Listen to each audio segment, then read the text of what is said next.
Erev Tov Rabotai, we are continuing with our Mishna Yomi, Masechet Makkot. We are up to Perek Gimel Mishnah Chet.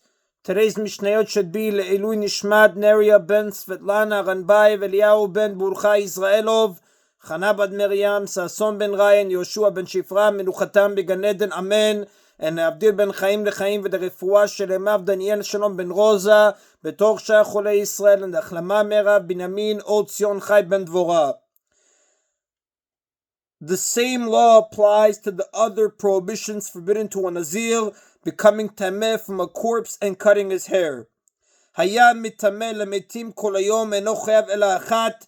If a Nazir kept making himself tameh to corpses all day, for example, he touched a corpse or several corpses a number of times. Now, even though he is still tameh from the first touch, which makes him tameh for 7 days, he is forbidden to touch a corpse again. But he was warned only once before he began doing so. He is liable to only one set of Makkot. Amrulo al titameh, but if they warned him repeatedly, do not make yourself tameh, do not make yourself tameh, vayam tameh, and he made himself tameh after each warning, chayav al kol achat v'achat, he is liable to another set of Makkot for each time that he made himself tameh after a warning. Hayam megalech kol yom eno chayav ela achat. If a Nazir kept shaving hairs from his head all day, but was warned only once before he began shaving, he is liable to only one set of Makkot. Amrulo al tegalech, but if they warned him repeatedly, do not shave, vu megalech, and he shaved after each warning, chayav an kol achat ve'echad, he is liable to another set of Makkot for each hair that he shaved after a warning. As the Rambam writes in his commentary, a Nazir is liable to Makkot for shaving even a single hair. Now the Mishnah discusses a similar case that applies to everyone, meaning not only a Nazir. It involves the prohibition against wearing a garment that contains a mixture of wool and linen known as shatnez, as the Torah writes in the book of Dvarim, chapter 22, verse 11. If someone was wearing a mixture of wool and linen shatnez all day long, but was warned only once before he put on the garment, he is liable to only one set of Makkot, even if he later takes it off and puts it on again. Amrulo al tilbash, but if they warned him repeatedly, do not wear it, vu poshet velovesh, and he takes it off and puts it on again after each warning, chayav al kol achat ve'echad, he is liable to another set of Makkot for each time he puts it on after a warning. Now, in fact, he is liable to another set of Makkot even if he does not actually take it off and put it on again. If he is warned to take it off and he keeps it on for enough time that he could have taken it off and put it back on, he is liable to another set of Makkot, as the Rav explains based on the Gemara on page 21b in Masechet Makkot.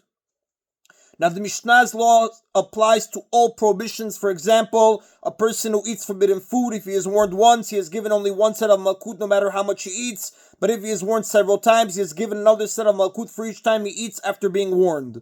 And that is that of Mishnah Chet. Having discussed cases where a person transgresses the same prohibition several times, Mishnah Tet discusses a case where a person transgresses several prohibitions with a single act. If a person does an act that transgresses several prohibitions that are subject to Makkot, he is liable to a set of Makkot for each prohibition. The Mishnah describes a unique case where a person can be liable to 8 sets of Makkot for a single act. Yesh choresh telem echad v'chayav alav mishum shmona lavin.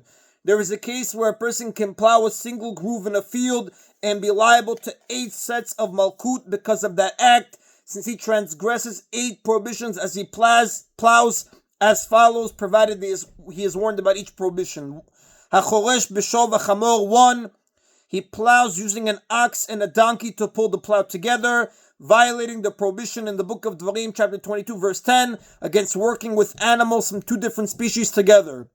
Vehen mukdashim, 2 and 3, and the ox and donkey are both consecrated to the temple and therefore forbidden to be used. This is a violation of 2 prohibitions, one for using the ox and one for using the donkey. The ox is consecrated as an offering, and plowing with it violates the prohibition against working an offering in the book of Dvarim, chapter 15, verse 19. The donkey, which cannot be brought as an offering, is consecrated to the temple treasury, which will sell it and use the money to buy items for the temple, and plowing with it violates the prohibition against benefiting from temple property, as it says in the book of Vayikra, chapter 5, verse 15. Bikil'ayim bekerem, 4, and he plants kilaim of a vineyard, meaning as he plows, he pushes earth to the side, covering wheat, barley, and grape seeds, violating the prohibition against planting such species together. This is in the book of Dvarim, chapter 22, verse 9. These seeds were lying together on the ground, and the plow moved earth on top of them. Although the person who was plowing did not put the seeds in the ground, he transgresses the prohibition against planting these seeds by covering them with earth, which is considered a form of planting since it allows the seeds to grow. Ubashvi'it 5, and he does this during Shemitah, the sabbatical year, violating the prohibition against planting during Shemitah. Every 7th year, the Shemitah is observed, during which it is forbidden to plant crops in Eretz Yisrael or tend to them, as it says in the book of Vayikra, chapter 25, verse 4. Since this person covers seeds as he plows, he is considered to be planting, transgressing this prohibition. Now, although plowing is also forbidden during Shemitah, it is a matter of dispute whether plowing is punished with Malkut. In our Mishnah, though, the person is definitely given Malkut for violating Shemitah because he was planting as he plowed, and all agree that Malkut are given for planting during Shemitah. The Yom Tov 6, and he does this on Yom Tov, violating the prohibition against doing work on Yom Tov from the book of Vayikra, chapter 23, verse 7.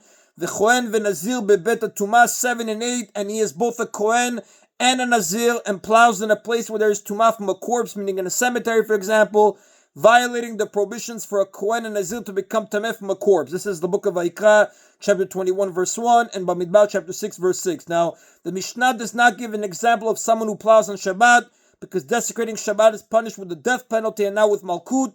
Desecrating Yom Tov, though, is punished with Malkut. Now, another Tana argues that there should be a 9th prohibition. Hanania ben Chachinai says, we can have a case where there is also a 9th transgression, someone who is wearing a garment of shatnez while he plows, violating the prohibition against wearing such garments. In that case, he would receive 9 sets of Malkut. The sages challenged Hanania. The sages said to Hanania, Eno Hashem, this prohibition is not in the same category. Wearing shatnez has nothing to do with the act of plowing. Since we are listing all the prohibitions he violates by plowing, the prohibition of wearing shatnez does not belong in the list. Hanania responds, Amarlem, Hanania said to the sages, Af lo Naziru Hashem, the prohibition against the Nazir becoming Tameh is also not in the same category, because the Nazir becomes Tameh simply by touching or walking over the corpse and not through the act of plowing. He could have made the same point about the prohibition against a Kohen becoming Tameh. He picked on the Nazir. Since you included that prohibition, Hanani says to the sages, you should also include someone who is wearing a garment of shatnez. The sages, however, reason that the prohibition against becoming tameh is directly related to plowing, since a person who plows has to walk behind the plow to guide the animals. Walking through the field is considered part of the act of plowing. If there is tumah in the field, the one who plows becomes tameh as part of the act of plowing. Wearing shatnez, though, has nothing to do with plowing. And that is in Abotai of today's Mishna Yomi. Baruch Adonai Le'olam. Amen v'amen.